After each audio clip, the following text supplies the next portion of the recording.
مساء الخير على كل متابعين قناة ميكانيك الصعيد. معانا مشكلة في العربيات التويوتا الكورولا.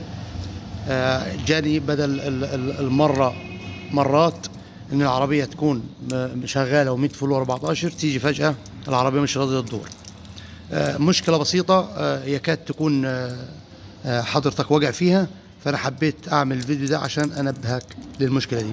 احيانا السنتر لوك عندي بيحصل فيه تخريف او تعليق، فانا عندي المفتاح هنا في عندي لوك امان اطفال اللي هو السكيورتي امان الاطفال. عندي فحمايه هنا في المفتاح. المفروض طالما اللمبه كده بتنور كده هي مش مستشعره الشفره بتاعتها. اول ما تك كده وافتح كونتاك كده الكونتاك اتفتح كده انا معايا اللمبه فصلت. اللمبه هنا لو شغاله فليشر وانت فاتح كونتاك العربيه كده استحاله من رابع المستحيلات تدور معاك.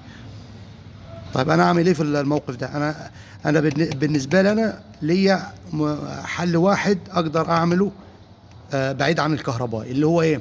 اللي هو لو العربيه فيها ريموت احاول اشغل الريموت، لو الحجر فاصل اشتغل بالمفتاح نفسه في الكالون بره، افتح واقفل كذا مره بحيث السنتر يعمل اعاده برمجه لنفسه، اعاده استشعار ذاتي لنفسه. واول ما تحط الكونتاك كده وتفتح كونتاك كده اللمبه انطفت معاك هنا العربيه تدور معاك بسلاسه. ما طفتش اللمبه ما تتعبش نفسك وتنيم البطاريه من كتر التشغيل وتبوظ المارش بتاعك. طالما اللمبه هنا ما طفتش كده الكمبيوتر عندك ما استشعرش بالامان، كده في مشكله في السكيورتي بتاع الكمبيوتر. تمام؟ يا ريت اكون قدرت اوصل لك معلومه تفيدك. يا ريت لو انت جديد في القناه ما تنساش تشترك في القناه وتفعل زر الجرس عشان يوصلك كل جديد، واللايك بتاعك بيشجعني ان انا اعمل فيديوهات مفيده ليك ولكل الناس. شكرا لكل المتابعين.